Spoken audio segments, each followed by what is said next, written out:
देव देवी, आज मैं मंत्र और मंत्रों का गति, इन दो चीज़ों के बारे में चर्चा करूँगा। मंत्र है क्या, क्यों मंत्र कहा गया और मंत्र किससे कहते हैं, क्यों नाम पड़ा इसका मंत्र। और मंत्र कई किस्म के होते हैं। देव देवी, मंत्र का अर्थ होता है मन का यंत्र। मन का यंत्र, जो यंत्र मन को पकड़ता है, मन को तारण करता है, मन को ही बस में करता है, जो मन का सीढ़ी है, मन का सीढ़ी, उसी को पकड़ पकड़ के मन ऊपर चढ़ता है या आगे बढ़ता है या कुछ कार्य करता है।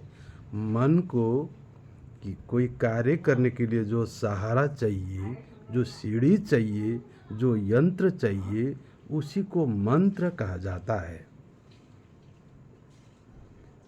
मैंने कहा था आप लोगों को, जीव मन से बनता है, जीव का अस्तित्व मन से है, भटकने वाला जीव है और वो जीव मन से बनता है। बलवान मन ही जीव है। जब अपने आप को गठन कर लेता है, बलवान कर लेता है, मैं हूँ, मेरा, सुख दुख, इस तरह का अनुभूति करके मन एक बलवान बन जाता है, तो वही जीव रूप धारण करता है। इसीलिए मैंने मन को जीव भी कहा है, जीवात्मा कहा है, जीवात्मा। और ये उसी आत्मा का पुत्र है, उसी से पैदा हुआ है, चेतन से पैदा हुआ है, पंच तन मात्राओं से बनता है, इसीलिए उसका पुत्र कहा। इसीलिए मैंने 3 चीज़ का वास है इसमें कहा। जीव का भी है, मन का भी वास है, और वो चेतन आत्मा का भी है, और वो चेतन आत्मा चैतन्य परम आत्मा का भी है। तीनों चीज़ का वास इसी में है। हमें समझना होगा वो मन तत्व, वो जीव आत्मा तत्व, उसी के लिए मंत्र बनाया जाता है, मंत्र होते हैं। मंत्र क्यों? उसी मन को, जीव को तारण करने के लिए, मुक्ति कराने के लिए, या कहें शक्ति अर्जन करने के लिए। इसीलिए कहा मंत्रों का 2 गति होता है। एक गति होता है सिद्धि, दूसरा गति होता है मुक्ति। याद रखें देव देवी, मंत्रों का 2 गति है। एक सिद्धि गति, सिद्धि तक जाता है, दूसरा गति मुक्ति, मुक्ति तक। वो जीवात्मा का मुक्ति तक करा देता है मंत्र, और वही मंत्र उसी जीवात्मा को सिद्धि तक करा देता है। सिद्धि होने पर फिर शक्ति, चमत्कार होने लगते हैं। तो मंत्रों का 2 गति है, सिद्धि और मुक्ति। और सिद्धि गति जीवात्मा को भड़काने वाला है। सिद्धि गति उत्तम फलदायी नहीं है, इससे मुक्ति मोक्ष नहीं मिलता है। सिद्धि तो ज़रूर मिलता है, मिलेगा, सिद्धि हो जाता है, क्योंकि उस यंत्र को प्रयोग करते हुए मन फिर बलवान हो जाता है। मन सूक्ष्म बन जाता है, तरंग बन जाता है, बिंदु बन जाता है, ऐसा बिंदु, ऐसा तरंग बन जाता है मन, फिर वो सिद्ध हो जाता है। कहीं भी उसको आप प्रक्षेपण करोगे, वो उसको पकड़ पाता है, वो देख पाता है, सुन पाता है, कर पाता है, ऐसा शक्तिशाली बन जाता है मन का तरंग। उसी को मंत्र कहा। मंत्रों द्वारा मन बलवान हो जाता है और सिद्धि प्राप्त करता है। सिद्धि प्राप्त करके वो उसी रूप में रहता है। उसका मुक्ति संभव नहीं है, वो मुक्ति का मार्ग नहीं है। अब वही मंत्र अगर उसको मुक्ति के लिए लगाया है, तो उसी मंत्रों द्वारा मन को जब वो सीढ़ी बनाएगा, सीढ़ी बना के उसी मंत्र में मन को घोल देगा, मन को वहाँ खो देगा, मन वहाँ विलय हो जाएगा। मंत्रों के सहारे उस उच्चतम अवस्था में मन जब विलय हो जाता है, मन खो जाता है, तो जीवात्मा का मुक्ति कहलाता है। मन का विलय होना ही जीवात्मा का विलय होना है। मन का मिलन होना ही जीवात्मा का मिलन होना है। सहारा क्या लिया उसने? मंत्र लिया। मंत्र के सहारे वो चढ़ा, उस अवस्था तक पहुंचा। इसीलिए मंत्रों का प्रभाव, आश्रय, आवश्यकता क्यों पड़ा, क्यों प्रयोग किया? सिद्ध साधुओं ने मंत्रों का क्यों प्रयोग किया, क्यों कहा मंत्रों के बारे में?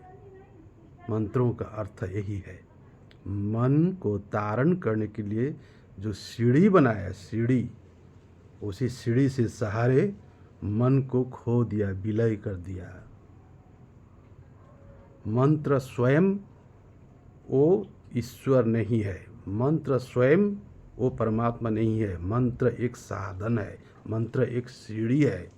उसी सीढ़ी साधन से मन तरता है। मन का तारण ही जीवात्मा का तारण है। एक रास्ता तो ये हुआ जीव का मुक्ति, दूसरा रास्ता हुआ सिद्धि।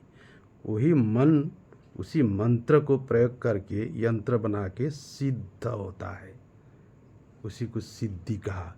फिर शक्ति आर्जन होता है, चमत्कार होने लगता है। वो तीनों काल को जानता है, देखता है।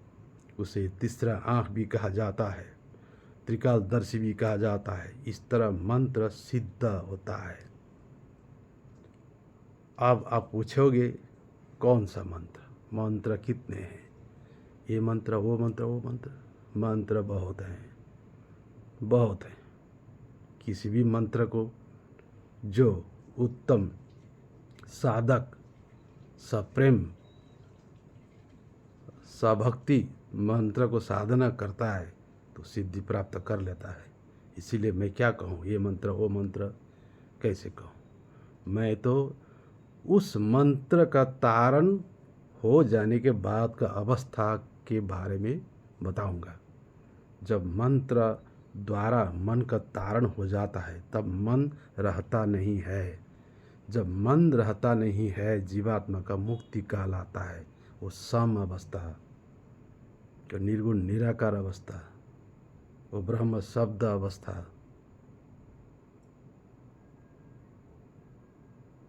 फिर तो बाहर की कोई चीज़ आवश्यकता नहीं है, उसका तारण हो गया जीवात्मा का। इसीलिए मंत्र गुरु देते हैं, श्रद्धा से ग्रहण करो, लेकिन किस चीज़ के लिए दिया है इसको समझना है। सिद्धि के लिए दिया है या मुक्ति के लिए दिया, इसको आप परखना है। आपको कैसा मंत्र चाहिए? सिद्धि का मंत्र चाहिए या जीवात्मा का मुक्ति मोक्ष का मंत्र चाहिए?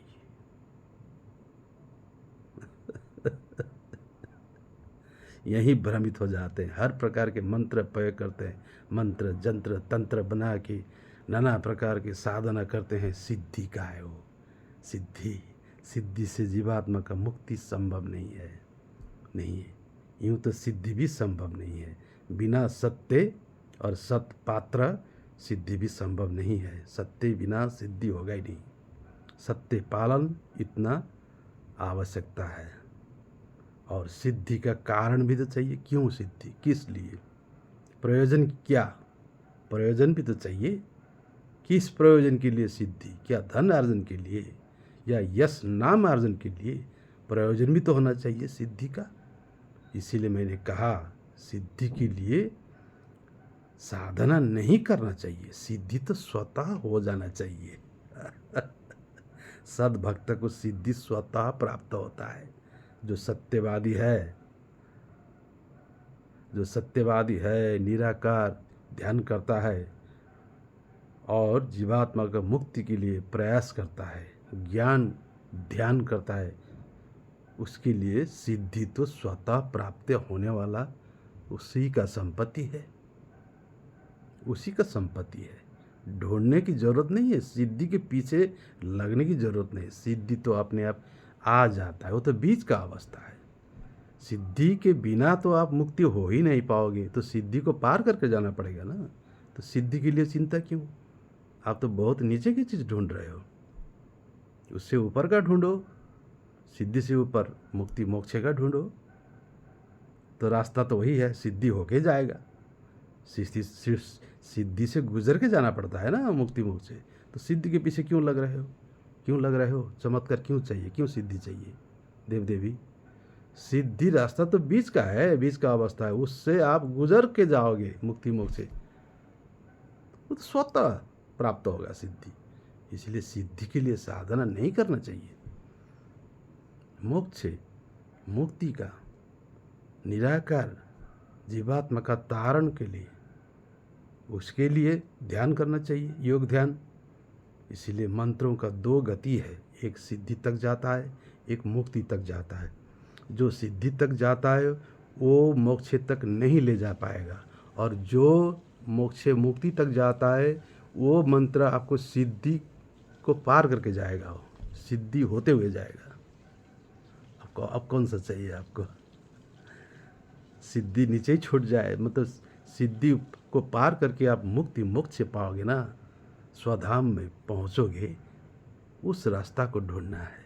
और वो रास्ता है निराकार, निर्गुण निराकार। किसी चीज़ का कामना नहीं करना चाहिए, न मंत्र न तंत्र न जंत्र, न ये न वो, न रूप, न कुछ नहीं, सिर्फ सत्य और ध्यान। अगर आपको कुछ कठिनाई हो रहा है तो गुरु जरूर धारण करना चाहिए। गुरु धारण करें जो मुक्ति ज्ञान देता है, जो गुरु देते हैं, ऐसे गुरु को ढूंढें, मुक्ति ज्ञान देने वाले निराकार साधना। लेकिन कोई सिद्धि का देगा तो वो लाभदायी नहीं है, वो मुक्ति तक नहीं ले जाएगा, वो सिद्धि तक ही जाएगा। सिद्धि दुखदायी है, सिद्धि के पीछे नहीं पड़ना चाहिए। सिद्धि करके चमत्कार के लिए कोई भक्ति कर रहे हो तो धर्म को आप बर्बाद कर रहे हो, वो धर्म को बर्बाद कर रहे हो। धर्म तो धारण, स्वधारण, अपना जीवात्मा का कल्याण, आत्मा को पहचानना, धरती को सुखी बनाना, देव देवियों का सेवा, आवागमन, प्रधाम, सत्यलोक, ये जो ज्ञान है, ये जो प्राचीन आदि ज्ञान है, सनातन ज्ञान है, इसी को जानना चाहिए। ये है धर्म का लक्ष्य।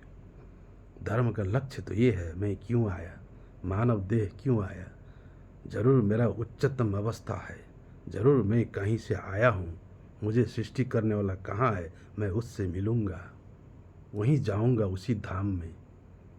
जीते जी मुझे मुक्ति करना है, मरने के बाद नहीं।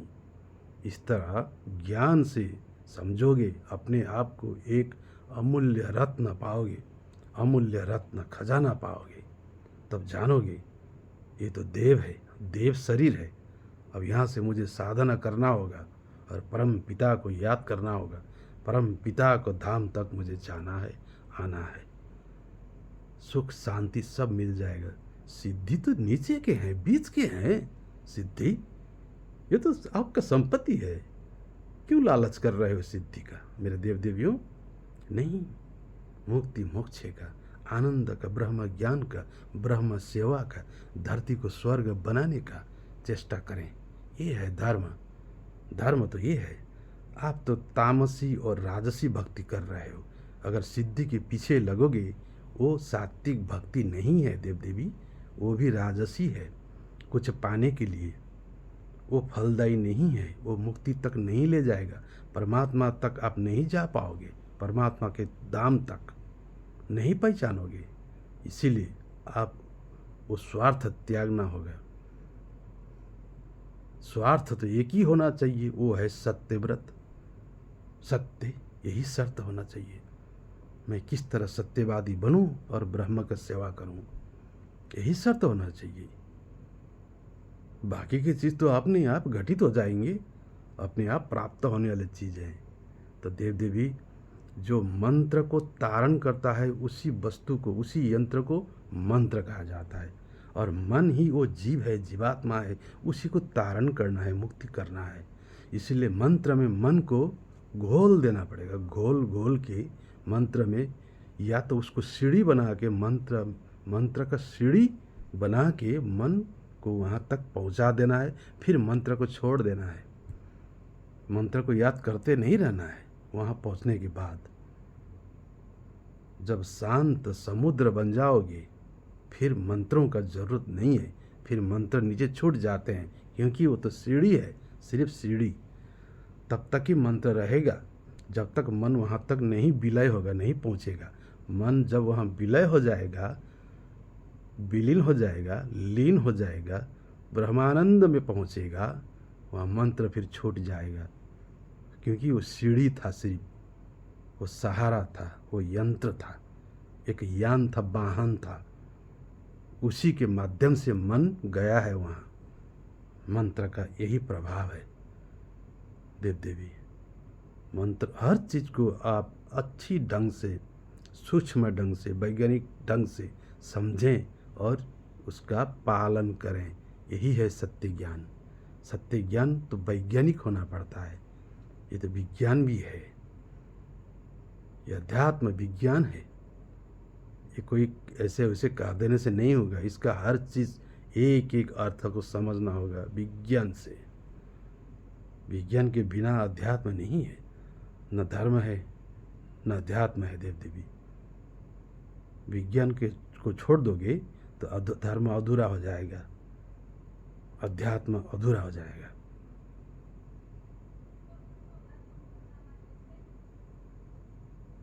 अब आपने क्या क्या मंत्र धारण किया है, मैं नहीं कहूँगा कि ये मंत्र है ठीक, ये बेठीक, ये करो वो करो, मैं नहीं कहने वाला हूँ।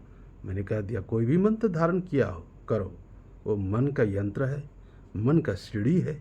आपने कैसे प्रयोग कर रहे हो, किया, कितना श्रद्धा है, इसी पर निर्भर करता है। केवल सीढ़ी है।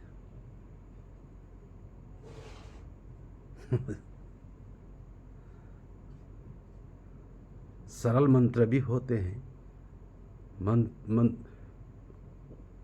उच्चतम मतलब उत्तम मंत्र भी होते हैं, मतलब सरलतम मंत्र भी होते हैं। ऐसे नहीं कि, लेकिन किसी किसी ने श्लोक को भी मंत्र बना दिया, कोई कहावत को मंत्र बना रहे हैं, कोई वाक्य को मंत्र बना रहे हैं। ऐसा मंत्र नहीं होता है। सबसे मीठा मंत्र अनाहत है, प्रणव है। गुरु देते हैं, लो, जिसको गायत्री भी कहा जाता है। आप तो गायत्री का मतलब तो गाना बना दिया। गायत्री थोड़े गाना है, उसका सार है। सार को समझना होता है, क्या बोला है उसमें, क्या निर्देशन दिया है, उसको करना ही गायत्री है। उसको गाने से वो गायत्री नहीं है। उस वाक्य को आप बोलोगे, वाक्य को रटते रहोगे, वो मंत्र नहीं है। वो क्या कह रहा है, उसका सार को जब आप व्यवहार में उतारोगे, वो होगा मंत्र। तब जाके मन वहाँ विलय हो जाएगा। इस तरह आपको समझना होगा देव देवी। तो मैंने कहा मंत्रों का दो गति है, एक सिद्धि तक जाता है, एक मुक्ति तक जाता है। जीवात्मा का मुक्ति कराता है। और यही मन तत्व है जो जीव रूप धारण करके बैठा है। इसी को तारण करना है। इसको तारण करना है तो मंत्र में उसको घोल देना पड़ेगा, घोल देना, पार करना पड़ेगा। घोल के उसमें मिला देना होता है। विलय, एक ही भाव, सम, उसी को समाधि भी कहा गया।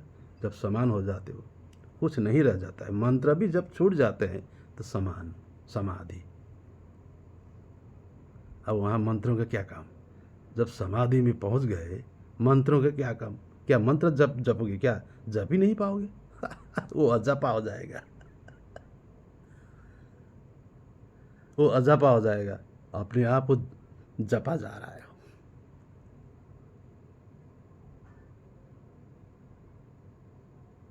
इसीलिए कहा कैवल्य समाधि